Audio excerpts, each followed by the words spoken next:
জমি জমা সব উনি দখল করে রাখছে। আর ওনার যে পালিত সন্ত্রাসগুলা ওগুলো দিয়ে এই এলাকায় দমন করে রাখছে। কোনো ছোট ছোট বাচ্চাগুলোরও তারা ছাড়তেছে না। অনলাইন গ্রুপের এমডি খান মোহাম্মদ আখতারুজ্জামানের বিচার এবং ভুক্তভোগীদের সম্পত্তি ফেরতের দাবিতে মানববন্ধন করেছে এলাকাবাসী।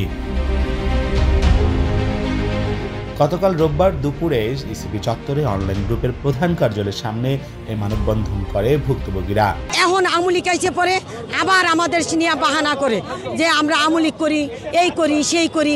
আমাদের এলাকার সবার যারা মনে করেন ভুক্তভোগী, যারা মানে মামলা খেয়ে রয়েছে বিএনপির সময়, এদেরকেও মানে আমলিক বানায়, মানে এরকম অবস্থা। আর ওই সময় সে বড় বড় কর্মকর্তাদেরকে নিয়ে মানে মিটিং করে যে মাটি কাটা থেকে কোনো বিএমপি কোনো লোক থাকতেই পারবে না, এই ফ্যামিলি বিএমপি করে, ওই ফ্যামিলি বিএমপি করে, মানে তাদের লিস্ট প্রত্যেকটা থানাত তাদের লিস্ট।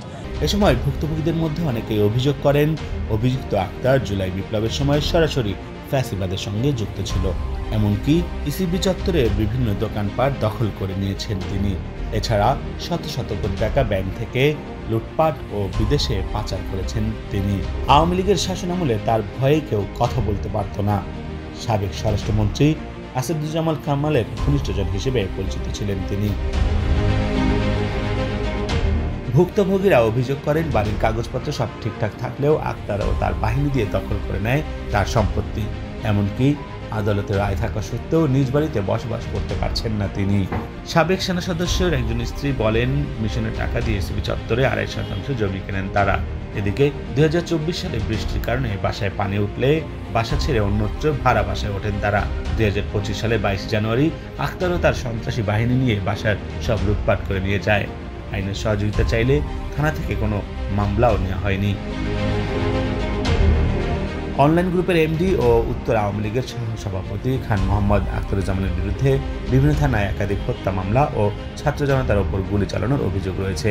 এছাড়াও বিগত আওয়ামী সরকারের শাসনামলে তিনি জিবি হারুন, আয়না ঘরের জিয়া, মুজিব ও স্বরাষ্ট্রমন্ত্রীর ঘনিষ্ঠ সহযোগী হিসেবে পরিচিত ছিলেন।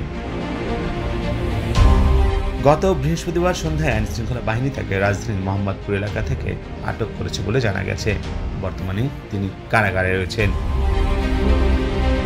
Text report, news hour.